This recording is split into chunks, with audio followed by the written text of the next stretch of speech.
Today, for the video, we're going to talk about a realistic budget thermal setup.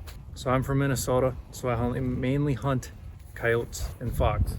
So that keeps us not much farther than 200 yards at night. And this setup here, I think, is probably a cheaper option that's still plenty usable. So I think we're going to try and do this all in one take. We're not going to cut all up and edit a bunch. I'm just going to run through the gun, kind of talk about some issues I've had or some concerns, and yeah, go from there. So starting at the front, we have suppressor. This here, we're running a Yankee Hill Machine Resonator R2, and I switched it over to the SRX adapter. You don't need the SRX adapter, but I wanted that. Suppressor's nothing fancy. It's not a gas blow-through design or anything like that. I think a suppressor is absolutely necessary at night for hunting. Just report at night is crazy, especially when it gets cold up here in Minnesota. Suppressor, got our adapter. From there, believe it or not, I went with a Bear Creek Arsenal. 16-inch, it's a heavy, it's a Parkerized 5.56 chambering, 1-in-9 twist. I went with a 1-in-9 because I don't run heavy bullets. So I don't need that super fast twist rate. It'll work for me. And I'll explain why I went with BCA later. Moving on, we got Air Precision adjustable gas block. Nothing special there. Like every other arrow, I wish the clicks were a little more defined, but is what it is. Gas tube, I think it's just a cheap Expo Arms, nothing fancy. Our handguard, we went with a Brownells. I think it's the Brownells Wrenchman. Basically a rebranded Midwest Industries. We went the 14-inch, Picatinny on top, mid M-lock all the way around. I wanted something slim. You can see there that it comes in real tight. I like a tight handguard. Moving on, another caveat is I'm left-handed. So I wanted a side charger because when I go and rack a standard mil-spec upper off the charging handle, if I rack it too fast, I rip the top half of my fingernail off on the forward assist. So I wanted to try something different. Ended up going with a Cross Machine Tool, UPUR 3A, and those are discontinued now. The reason I went with that one is because it's one of the only side charging uppers. They are milled to accept a handguard with alignment tabs, and I wanted that. So that's why I went with that. It's a dual charging upper, forgot to tell you that. So yeah,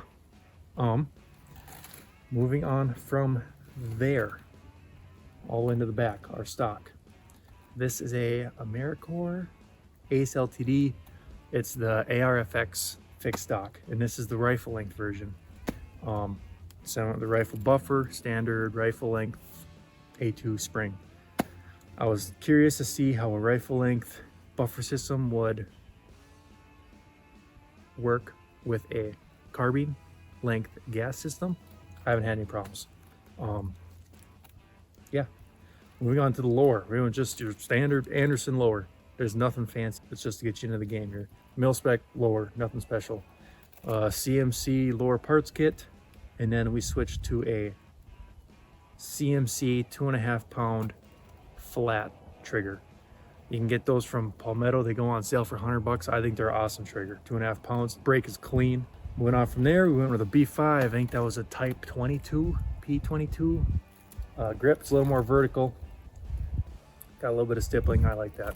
With that being said, some issues I've had. Bear Creek Arsenal, BCA products. I believe the barrel might be over. I believe the gas port might have been over drilled. The reason I say that is because my Air Precision adjustable gas block is pretty much turned off right now. And it cycles about perfect. And I was expecting that with the suppressor to get a little more gas back pressure. But my Air Precision gas block is turned all the way down, and I get just about perfect brass throw right now. That's one little thing there. It worked out. It made me a little nervous. The bolt carrier group is a BCA also, because they're only one of the only few that had an actual side charging bolt carrier group. When they sent that, they didn't send a charging handle with. Contacted customer service, shot them an email, did the report thing, sent pictures, yada yada. Didn't hear back from like a week to a week and a half. All of a sudden I got a notification I got something coming in the mail, and they sent it. There was no really communication at all.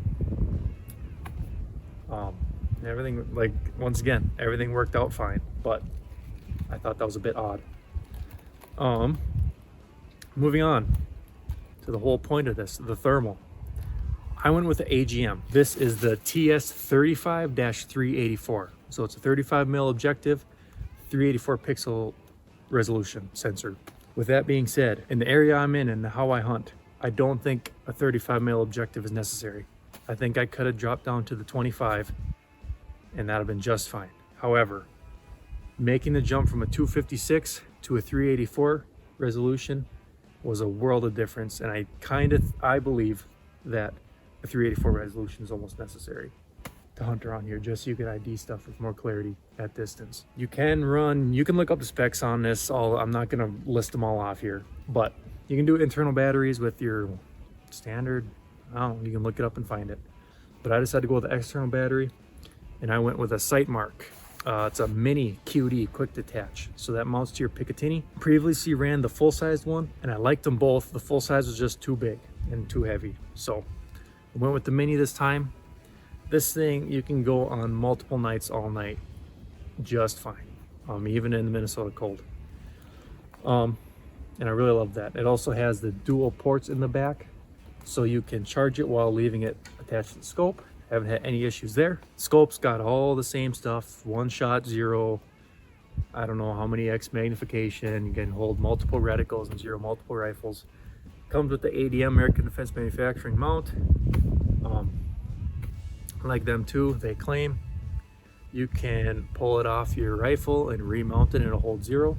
It has held zero for me. I'm not real fond of that. Make sure you got your zero before you go out at night. Issues I've had with the rifle.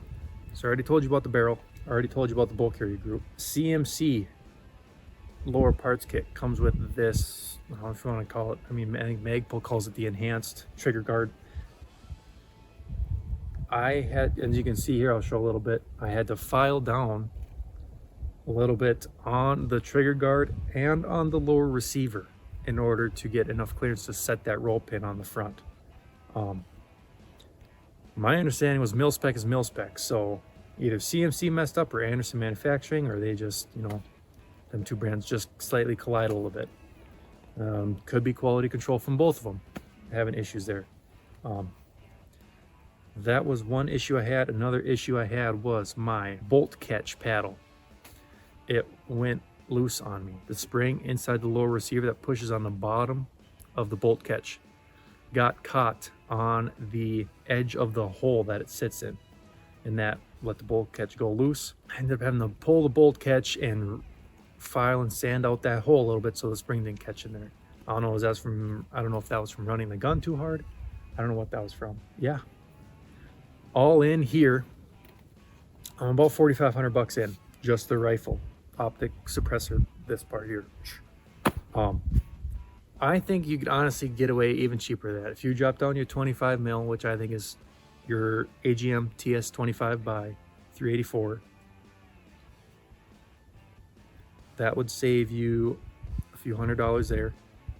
And me being left-handed really threw some wrenches into the budgeting on this upper.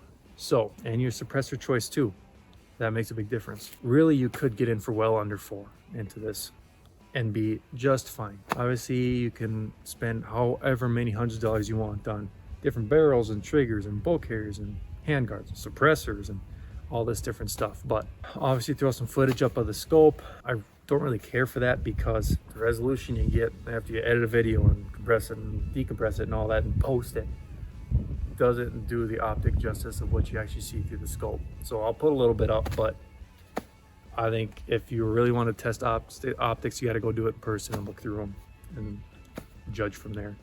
This isn't by no means a professional rig, it's just a hobby. So yeah, thanks for watching. I'll see you next time.